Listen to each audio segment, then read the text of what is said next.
Namaste, welcome to EduNine Career Guidance, Josh Innovations Private Limited, EduNine Overseas Consultancy. అసలు JoSAA counselling లో గతంలో జరిగిన అంటే 2025కు సంబంధించి క్లోజింగ్ ర్యాంక్స్ ఎలా ఉన్నాయి? నేను రిఫరెన్స్ గా 6th రౌండ్ తీసుకుంటున్నానండి, ఎందుకంటే అదే చివరి రౌండ్ కాబట్టి. సో 6 రౌండ్లు జరిగింది JoSAA counselling last year. So ఈ సంవత్సరం ఎలా ఉండబోతుంది, ఎన్ని రౌండ్స్ ఆఫ్ కౌన్సిలింగ్ ఉండొచ్చు, ఎలా ఎగ్జిట్ తీసుకోవాలి, ఎలా ఎంట్రీ ఇవ్వాలి, అడ్మిషన్ ఎలా పొందాలి, ఎలా ఓపిక్గా ఉండాలి, ఇవన్నీ కూడా మనం ఫర్దర్ వీడియోస్లో మాట్లాడుకుందాం జోసా కౌన్సిలింగ్కి సంబంధించి. ఓకేనా? అసలు ఈ వీడియోలో ఏం చేద్దామంటే, అసలు లాస్ట్ ర్యాంకు ఎంత, ఈ ర్యాంకు దాటి ఏ కేటగిరీకి కూడా సీట్ అయితే వచ్చే అవకాశం లేదండి. ఇది గత లెక్కలు. ఓకేనా? 6th round of closings. ఓకేనా? ఈ ర్యాంక్ దాటి వచ్చే అవకాశం అయితే లేదు. ఈసారి ఎలా ఉండొచ్చు అనేది కూడా ఎస్టిమేషన్ మాట్లాడుకుందాం ఫర్దర్ వీడియోస్లో. ఓకేనా? ఇది మీకు రిఫరెన్స్గా పనిచేస్తుందన్న ఉద్దేశంతో చేయడం జరిగింది క్యాస్ట్ వారీగా. ఓపెన్ కేటగిరీ వాళ్ళకి చూసుకుందామండి.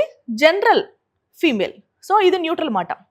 ఇక్కడ వచ్చేసి మనకి ఐఐటీస్లో 20,792 లాస్ట్ ర్యాంక్. ఇక 93 కూడా అవకాశం లేదు లాస్ట్ ఇయర్. ఓకేనా? ఎన్ఐటీస్లో వచ్చేసి 62,338, ట్రిపుల్ ఐటీస్లో వచ్చేసి 69,257, జిఎఫ్టిఐస్లో 1,25,271. ఈ ర్యాంక్స్ దాటి వేరే ర్యాంక్ వాళ్ళకి అంటే ఎక్కువ ర్యాంక్ వాళ్ళకైతే కౌన్సిలింగ్లో అడ్మిషన్ అయితే దొరకలేదండి. ఓకేనా?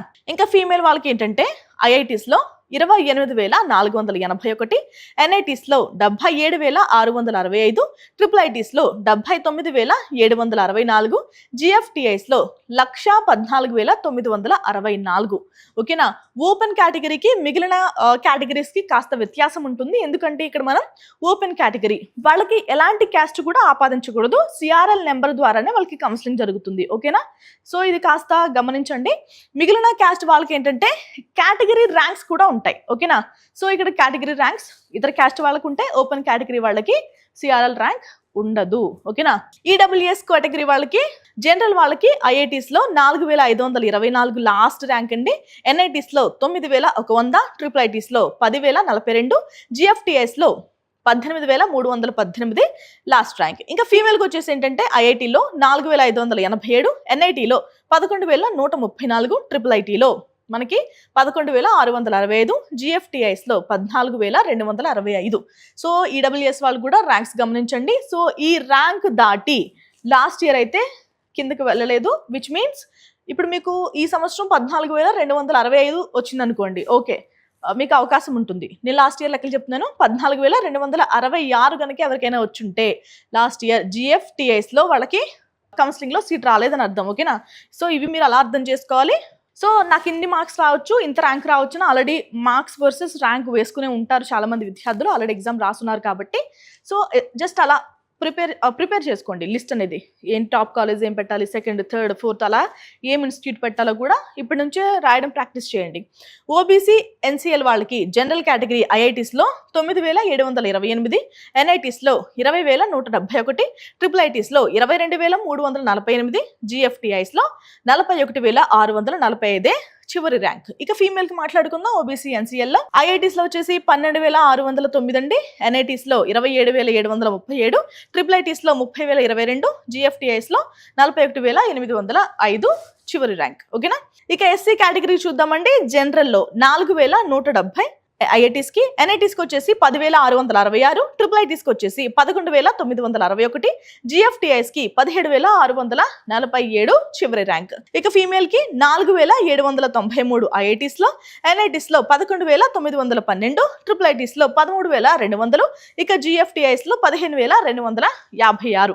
ఇక ఫైనల్ కేటగిరీ మాట్లాడుకుందాం. ఎస్టీ విద్యార్థులకు వచ్చేసి జనరల్లో 1,766, ఇక ఎన్ఐటీస్లో 3,877, ట్రిపుల్ ఐటీస్లో 5,717, జిఎఫ్టిఐస్లో 8,388 క్లోజింగ్ ర్యాంక్స్ అండి. ఇది మీకు ఆల్రెడీ చెప్పాను జోసా కౌన్సిలింగ్లో 6వ రౌండ్ యొక్క ర్యాంక్స్. ఇక ఎస్టీ విద్యార్థులకి ఫీమేల్ వచ్చేసి 2,134, ఇది ఐఐటీస్లో అండి. ఎన్ఐటీస్లో 5,180, ట్రిపుల్ ఐటీలో 6,099, జిఎఫ్టిఐస్లో 7,109 చివరి ర్యాంక్. సో ఇవన్నీ మీరు స్క్రీన్ షాట్ తీసుకునే ప్రయత్నం చేయండి, యూజ్ అవుతాయి మీకు. ఓకేనా? ఏ ర్యాంక్ లోపల క్లోజ్ అవ్వచ్చు ఈ సంవత్సరం కూడా మాట్లాడుకుందాం. ఓకేనా? ఇంపార్టెంట్ పాయింట్స్ మాట్లాడుకుందామండి. All closing ranks are including all branches. So మనకి ఈ క్లోజింగ్ ర్యాంక్స్ అన్ని కూడా అన్ని బ్రాంచెస్ని కన్సిడర్ చేసుకుని తీసిన ర్యాంక్స్ అండి. ఓకేనా. CSE and EC may be closed in 50% of max ranks in NITs. మన ఎన్ఐటీస్లో ఏంటంటే తక్కువ, అంటే ఇప్పుడు కనుక సిఎస్సి ఈసీఈ బ్రాంచెస్ కానీ కన్సిడర్ చేస్తే చాలా ఎక్కువ డిమాండ్ ఉన్న బ్రాంచెస్ కాబట్టి 50% ఆఫ్ ర్యాంక్స్లోనే క్లోజ్ అవ్వచ్చు. అంటే ఇప్పుడు ఎన్ఐటీ ఎగ్జాంపుల్గా తీసుకుంటాను, 62,338 ఉంది కదా. సో 31,000 ఇంచుమించు 17 అంటే 170 ఆ ర్యాంక్లోనే క్లోజ్ అవ్వచ్చు అనేది దాని అర్థం. ఓకేనా. సో ఎందుకంటే అంత డిమాండ్ ఉంది. చాలా మంది సిఎస్సి బ్రాంచ్కి ట్రై చేస్తూ ఉంటారు కాబట్టి ఎన్ఐటీస్లో మీకు సిఎస్సి బ్రాంచ్ కానీ ఈసీ బ్రాంచ్ కానీ కావాలి అంటే నేను ఏదైతే ర్యాంక్ చెప్పానో దాంట్లో 50% ర్యాంక్కే క్లోజ్ అయిపోవచ్చు. అంటే మీకు 31,000 చేంజ్ అయితే వచ్చి ఉండాలి. ఓకేనా. Next, in NITs other state quota closing ranks home state quota will be more less than this. మనకేంటంటే ఎన్ఐటీస్లో స్టేట్ కోటా ఉంటుంది, ఆల్ ఇండియా కోటా కూడా ఉంటుంది కదండి. ఆల్ ఇండియా కోటా ఏంటంటే ఎంత పెద్ద ర్యాంక్ వచ్చినా కూడా వచ్చే అవకాశం ఉంటుంది. స్టేట్ కోటాలో అలా కాదు, ఎందుకంటే చాలా దగ్గర కాబట్టి ఏదైతే ఆల్ ఇండియా ర్యాంక్ ఉంటుందో దానికంటే స్టేట్ కోటాలో తక్కువ ర్యాంక్కే క్లోజ్ అయిపోతాయి. ఎన్ఐటీస్నే తీసుకుందాం. ఫర్ ఎగ్జాంపుల్ 62,338 అయితే ఉంది కదా ఎన్ఐటీస్లో. సో మనకి హోమ్ స్టేట్ కావాలి అంటే కనుక ఇక్కడ కూడా ఇంచుమించుగా 50,000 లోపు లేదంటే 40,000 లోపే క్లోజ్ అయ్యే అవకాశం ఉంటుంది మీ బ్రాంచ్ బట్టి. ఓకేనా.